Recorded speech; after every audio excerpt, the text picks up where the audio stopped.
할렐루야. 오늘 수요 아침 기도의 말씀은 마태복음 18장 15절부터 마지막 절까지 있는 내용입니다. 어제 앞에 조금 읽었던 본문 중에서 제가 이렇게 뭐 설교하지 않았던 내용이 양 한 마리를 잃어버리면 아홉 마리를 두고 한 마리를 찾아가지 않겠느냐. 그래서 한 생명이 얼마나 소중하냐 하는 이런 말씀을 예수님께서 하시고 있습니다. 그리고 그래서 오늘은 또 한 생명이 죄를 범하고 이렇게 있을 때 그 한 생명을 구하기 위해서 우리가 공동체가 연합으로 얼마나 힘을 많이 써야 될 것인가 하는 것을 말해주고 있습니다. 한 사람이 범죄하면 혼자 조용히 찾아가서 말하고, 그래도 말을 안 들으면 두세 사람이 가서 말하고, 그래도 말을 안 들으면 교회 대표가 가든지 하여튼 교회 전체에서 그 한 사람에게 설득을 해보고, 그래도 안 되면 뭐 어쩔 수 없이 뭐 이방인과 같이 여기고, 뭐 그런 경우에는 더 이상 할 것이 없다라고 하는데, 하여튼 한 생명을 구하기 위해서 이렇게 온 힘과 마음을 전심으로 다 드리는 이런 사역을 하라, 그 말씀을 하시는 것이겠죠. 이게 교회의 사역의 기본 원리 중에 하나라, 이런 생각을 해보게 됩니다. 한 생명을 소중하게 여길 때 그때 교회가 크게 되는 거거든요. 그 사랑의 교회 원래 이제 물론 이제 돌아가셨지만은 그 옥하는 목사님 뭐 제자 운동 훈련으로 많이 알려지지 않습니까? 그 제자 운동의 그 기본 원리가 한 생명을, 하여튼 한 사람을 집중적으로 공략을 해가지고 그 사람을 제자가 될 때까지 훈련하는 그런 한 생명을 원래 살리는 운동이죠. 그 전까지는 다 그냥 목회가 대중적이죠. 목사님이 설교하시고 그래서 예배를 통해서 뭐 그 사람이 각자 알아서 은혜 받고 하는 그런 거였는데, 이 제자 훈련이라는 것은 한국 교회에 없던 일인데, 이 한 사람을 제자로까지 세우기 위해서 뭐 온갖 수고와 한 사람을 위해서 힘을 다 기울이는 거죠. 이 온누리 교회도 제일 중요한 그 유명한 프로그램이 1대1 제자훈련 그거거든요. 그러니까 한 사람이 한 사람을 데리고 가가지고 그 교재 그걸 보면 6개월 동안 한 사람을 위해서 한 사람이 막 집중적으로 그 훈련을 시키는 것입니다.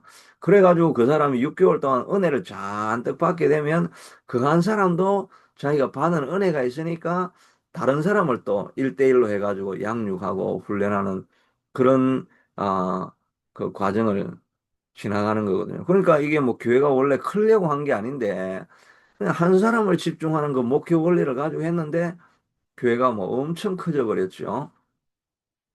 그래서 하여튼 그 오코노 목사님 뭐 회고록 이렇게 하는 그 인터뷰한 거 보면은 자기는 이제 행복하지 않다. 왜냐하면은 제자 훈련을 원래 하려고 했는데 제자 훈련 교회는 작은 교회야 되는데 교회가 커져 버려 가지고 이 내 목표 방침하고 교회가 지금 교회론하고는 지금 이게 일치하지 않는 모순이 생기고 있다. 뭐 그렇게 이야기를 하는데, 여하튼 이 하나를 한 생명을 이 찾기 위하여 아흔아홉 마리가 있어도 그 한 생명을 위해서 온 힘을 기울이고 이렇게 해가지고 그 사람을 은혜 받게 하면 그 사람이 감동되어져서 다른 사람을 키워가는 것이 교회의 그 기본 원리가 되는 것입니다.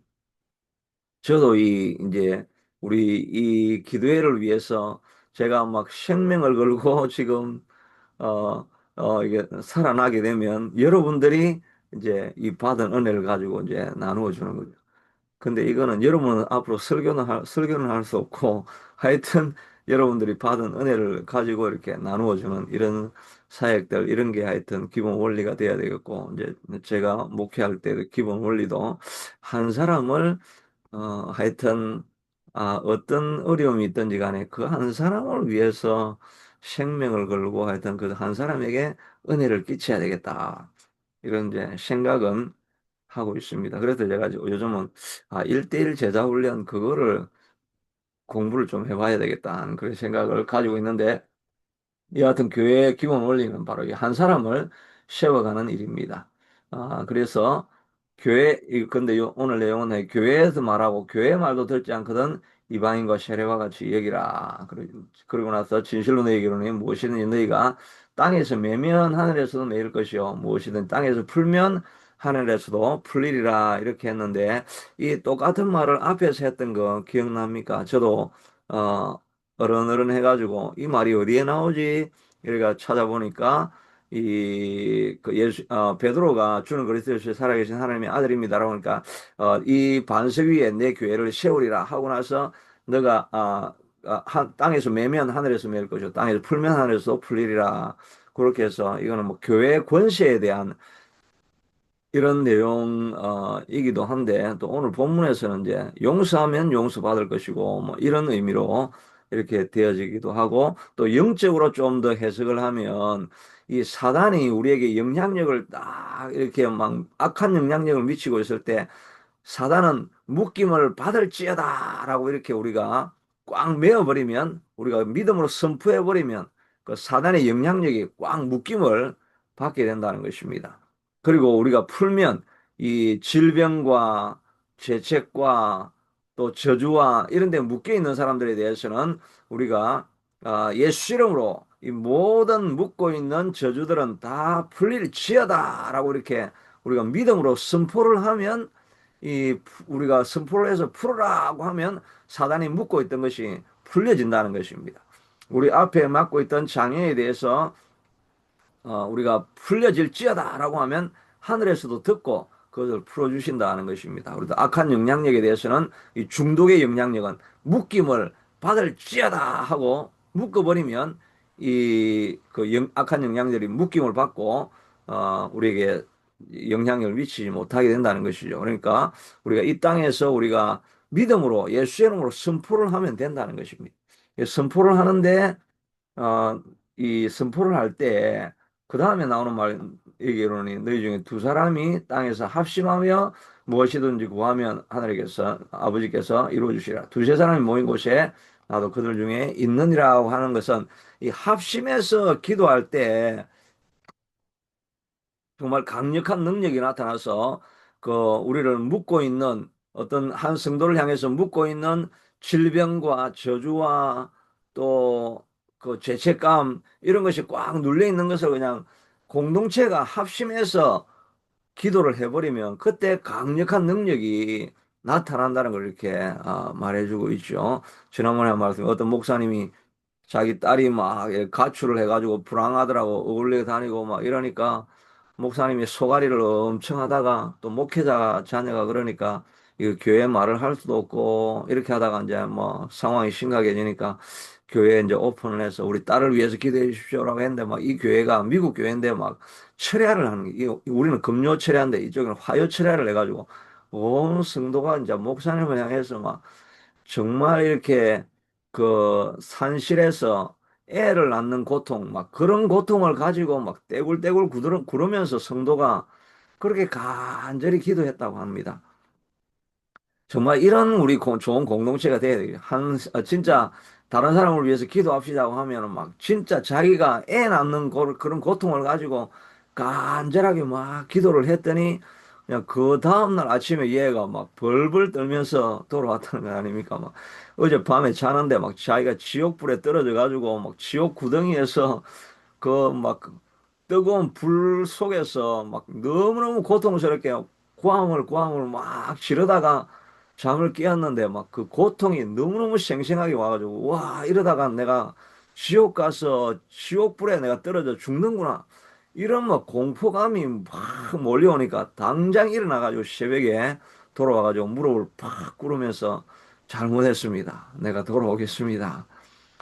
그렇게 했다는 거 아닙니까? 그러니까 이거 두세 사람이 합심해서 기도하면 이 사단에 묶고 있는 이 세력들이 묶임을 풀지어다, 풀릴지어다라고 하고 악한 영향력은 꽉 묶임을 받을지어다라고 이렇게 어, 기도할 때 합심해서 기도하면 더 강력한 능력이 나타나게 된다는 거죠. 그러니까 이렇게 그룹으로 모여 있는 공동체가 참 좋은 것입니다.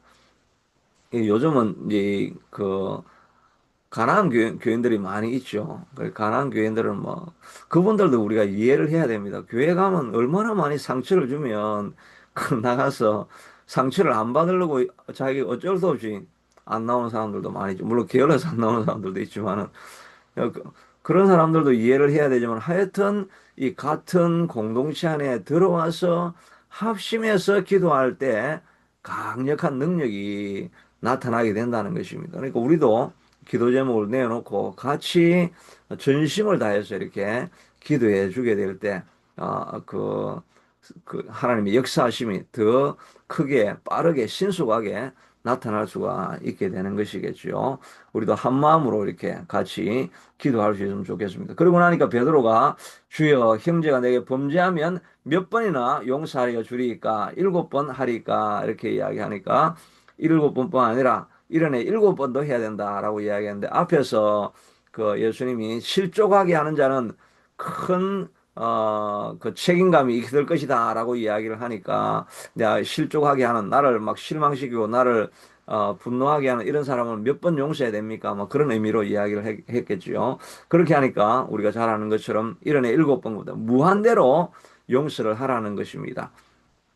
이렇게 무한대로 용서를 한다는 이 말은 어떤 의미겠습니까? 이거는 용서는 회수의 문제가 아니라 그냥 아예 자기의 성품이 되라는 것입니다. 우리의 성품이 용서할 수 있는 성품이 되어 가라는 것이지요. 그래서 우리가 세월이 점점 지나갈수록 점점 더 우리가 그 용서하는 사람이 아 그런 내 성품이 용서할 수 있는 그런 성품이 되어져 가라는 것이죠. 우리가 신앙생활 잘하고 있느냐, 잘 못하고 있느냐는 보면은 세월이 점점 지날수록 어떤 사람은 이렇게 옹고짐이 되어지기도 하고 어떤 사람은 점점 더 거칠어지는 사람이 있고 어떤 사람은 세월이 점점 지날수록 너무나 마음이 온유해지고 또 관용이 있어가지고 뭐 어떤 문제든지 용서하고 용납하고 받아들일 수 있는 그런 큰 그릇이 되어져 가는 사람들이 있죠. 그래서 우리가 점점 세월이 지나서 내가 그런 사람이 되어져 가고 있는가 하는 것을 우리가 살펴봐야 되는데 저도 저 자신을 바라보면서 야, 내가 점점 더 좀 관용이 많은 사람이 되어 가고 있는가 하는 것을 생각해 볼 때 저도 이게 좀 부족하다 하는 그런 생각을 해보게 됩니다. 그러니까 근데 우리가 어떻게 하면 그런 용서할 수 있는, 관용할 수 있는 그런 사람이 되겠습니까? 그거는 오늘 우리가 방금 찬송한 것처럼 하나님의 그 기쁨이 내 마음에 채워질 때 우리가 그런 관용하는 사람이 되는 거죠. 그래서 빌립보서에게 보면 빌립보서 사장 안에 사장이죠. 주 안에서 기뻐하라. 내가 다시 말하노니 기뻐하라. 너희 관용을 모든 사람들에게 알게 하라. 주께서 가까우시느라. 우리가 점점 더 관용할 수 있는 그런 사람이 되라고 하는 것입니다. 그러기 위해서는 아무것도 염려하지 말고 모든 일에 기도와 간구로 너희 구할 것을 감사함으로 하나님께 아뢰라. 그러면 모든 지각이 뛰어나신 하나님의 평강이 그리스도 예수 안에서 너희 마음과 생각을 지키시리라고 하죠. 우리가 앞에서 우리 찬송했던 것처럼 하늘의 평화가 하늘의 기쁨이 우리 마음에 임하고 빛이 우리 마음을 채워주니까 우리의 마음에 기쁨이 있고 평안이 있다고 이렇게 말하지 않습니까? 기도하다가 하나님이 주시는 평안을 우리가 누리게 되어질 때 그때 우리가 점점 더 관용하는 사람이 되어지는 것입니다. 기독교는 도덕이 아니죠. 도덕이려고 하면 수양을 많이 닦기 위해서는 절에 가서 수양을 하든지 그래가지고 좀 더 용서할 수 있는 사람, 관용의 사람 이런 사람이 되겠지만은 우리는 이 도를 닦는 사람이 아닙니다. 우리는 뭐 도덕 윤리를 강요하는 사람이 아닙니다. 그냥 하나님의 평화를 우리가 경험하니까 우리가 받는 은혜가 있으니까 자연히 마음이 넓어지게 되는 것입니다. 막 내가 불안하고 초조하고 염려, 근심, 걱정이 많이 있으면 뭐 조그만 일도 용서하지 않게 되죠. 막 그러면은 사람이 예민해져 가지고 막 조그만 것도 막 소리 지르고 이렇게 해가지고 점점 거칠어지는 사람이 되지요. 그런데 기도할 때 하나님께서 부어시는 예수님이 이해할 수 없는 평강을 우리에게 부어 주실 때 그때 우리가 마음의 평안을 얻게 되어지면 모든 사람들을 이렇게 용서하고 용납하고 받아들일 수 있는 이런 사람이 되어지는 것이죠. 그러니까 우리는 이 도를 닦는 사람이 아니라 하나님의 은혜를 경험해야만 남에게 그 용서할 수 있는 그런 사람이 되어진다는 것입니다. 그리고 나서 예수님께서 이렇게 아주 뭐 잘, 이해되어질 수 있는 예를 들어주죠. 어떤 사람이 1만 달란트 빚졌다라고 하는 건데, 이 원 달란트는 6천 데나리오, 원 데나리오는 하루 품삯이니까 6천일 일한 비용이 그 한 20년 동안 일한 게 그, 1달란트가 되죠. 1억, 연봉 1억이면 20억이 1달란트입니다. 1달란트에 곱하기 만을 하니까 몇 조가 되는 거죠. 몇 조를 빌린 사람에게, 어, 그 용서를 해줬는데 자기는 나가가지고 200데나리온 뭐 200일치니까 한 그 6개월 분입니까? 6개월치 정도 그런 그 비용 뭐 1,000만 원이나 뭐 이 정도 빌린 사람에게 그걸 안 갚아준다고 걔를 감옥에 쳐넣어버리면 그러니까 그 주인이 너무 화가 나가지고 너는 내가 1조를 용서를 해줬는데 너는 어떻게 1,000만 원도 용서, 그 너에게 빚진 자를 용서해 줄 수 없느냐라고 해서 괘씸하다고 해서 다시, 감옥에 넣어버리는 거죠. 이 말에, 이 내용의 이 교훈이 무엇이냐라고 이렇게 할 때 이제 자료에 보니까 용서는 감정이 아니라 논리다. 이렇게 말하고 있습니다. 이건 누가 봐도 난센스 아닙니까? 자기가 1조를 용서함 받고 지금 나왔는데, 이 200데나리온이면 품삯이 200일이니까 3, 6, 18이니까 진짜 6개월 치네요. 왜 내가 3개월 치라고 생각을 하고 있었는지 모르겠는데 하여튼 그 6개월 치라고 한다면 하여튼 뭐, 뭐 몇천만 원이라고 해도 그거는 1조에 비하면 아무것도 아닌데 왜 용서하지를 못하느냐. 이거는 누가 봐도 난센스가 아니냐라고 해서 용서하는 것은 그냥 우리가 무슨 내가 감정이 생기기 때문에 용서할 수 있는 뭐 그런 내가 덕이 되기 때문에 그렇게 용서하는 것이 아니고 이거는 그냥 논리라는 것입니다. 상식적으로 하나님 앞에 구원을 받은 우리가 용서를 안 한다는 건 말이 되느냐? 이런 의미로 예수님께서 말씀해 주시고 있는 거죠.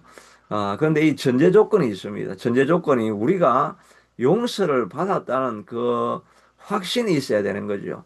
내가 용서받아서 정말 죽을 수밖에 없는 죄인이었는데 하나님이 용서해 주시고 그래서 내가 덤으로 사는 인생이다라고 하는 이 구원에 대한 확신 이런 게 있어야 이 말이 성립이 되는 거죠.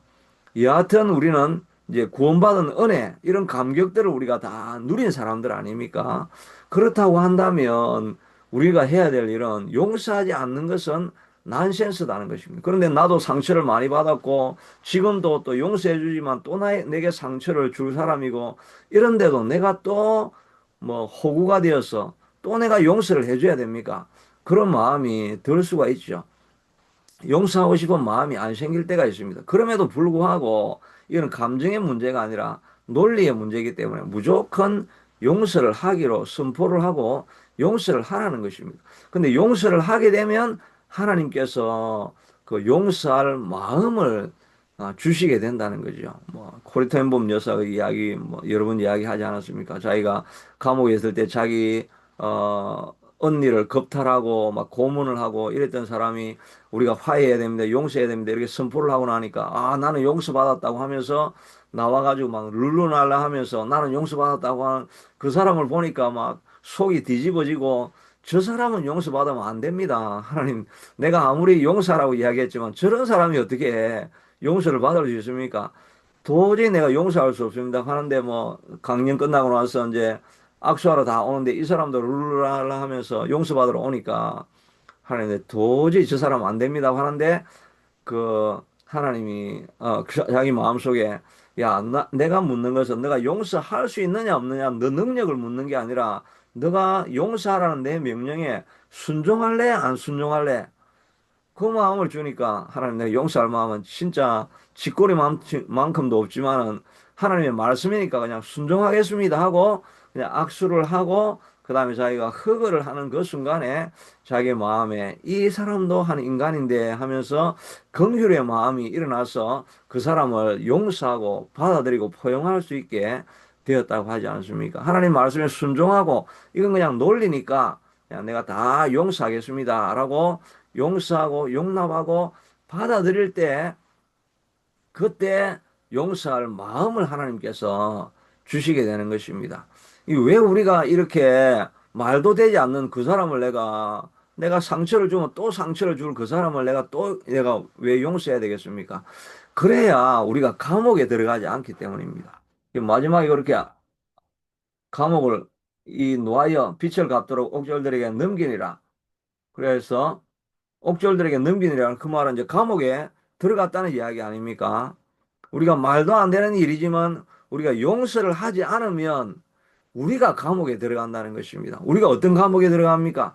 용서하지 않으면 우리의 마음속에 그 사람이 떠나가지 않는 거죠. 그 사람에 대한 미움, 분노, 서러움, 이런 감정들이 그 사람 때문에 계속해서 우리가 생깁니다. 그러면 내가 분노의 감옥에 들어가는 거죠. 미움의 감옥에 들어가죠. 그러니까 밤에 잠도 못 자고 스트레스가 쌓이고 그러니까 소화도 안 되고 막 위산이 올라오고 이런 우리가 고통을 당하는 것입니다. 우리가 감옥에 들어가는 거죠. 그러니까 이 예수님의 비유를 통해서도 내가 말도 되지 않지만 내가 용서를 하면 너가 감옥에서 나오는 해방감을 누릴 수 있기 때문에 그러니까 너가 힘이 들어도 용서를 하라. 내가 용서하려고 하면 그러면 내가 너 감정도 내가 만들어서 용서할 수 있는 그런 감정을 주고 그래서 너가 그 사람을 볼 때 행복해지고 감옥에서 나올 수 있다는 그런 우리에게 도움을 주기 위해서 이 일년에 7번이라도 용서하라고 하는 그런 말씀 아니겠습니까? 하나님께서 우리를 종국적으로는 우리를 좋은 길로 인도하시기 위해서 용서하라고 이렇게 말씀해 주시고 있는 것입니다. 그래서 오늘도 우리가 합심해서 기도하라고 이렇게 말한 것처럼 다른 사람을 용서할 때도 또 중보하기를 위해서도 우리가 한 공동체 안에서 합심으로 기도하고 또 하나님께서 맡겨진 우리의 한 생명들을 정말 온 힘을 다해서 온 생명을 다해서 한 사람을 돌보게 될 때 하나님께서 결국은 교회도 크게 하시고 우리의 삶도 사역도 크게 만들어 주실 것이라는 것을 우리가 기억하고 또 용서할 마음이 생기지 아니하지만 그러나 하나님께서 명하시는 명령이니까 내가 순종합니다라는 마음으로 용서하기를 결단할 때 그때 우리를 사로잡고 있던 이 감옥에서 벗어날 수 있는 그런 은혜가 우리에게 넘칠 수 있게 되기를 축복합니다. 기도하겠습니다. 하나님, 한 생명을 살리는 이 사역이 우리에게 가장 소중한 사역이고 어린 아이 하나를 데려오고 이 어린 아이와 같은 한 소자에게 대접한 것이 나에게 대접한 것이라고 말씀하셔서 한 생명을 소중하게 여기라고 하는데 우리는 더 큰 것, 더 큰 사역만 생각하다가 정작 해야 될 일을 잃어버리지 않는지 우리를 돌아보는 시간이 될 수 있게 축복해 주시고 또 그래야 그리고 합심해서 하는 이 기도가 소중한 것인 줄로 알고 한 마음으로 한 영혼을 향해서 같이 기도하는 우리 공동체가 될 수 있게 하도록 또 기도하는 우리가 될 수 있게 되기를 도와주시고 하나님 우리 마음에 그런 마음이 동하지 않는다 할지라도 하나님 내가 결단하고 순종하는 마음으로 용서해서 우리 자신이 감옥에서부터 벗어나는 그런 축복을 우리에게 더하여 주시옵소서. 그런 복이 우리 가운데 있게 하여 주시옵소서. 예수님 이름으로 기도드리옵나이다. 아멘.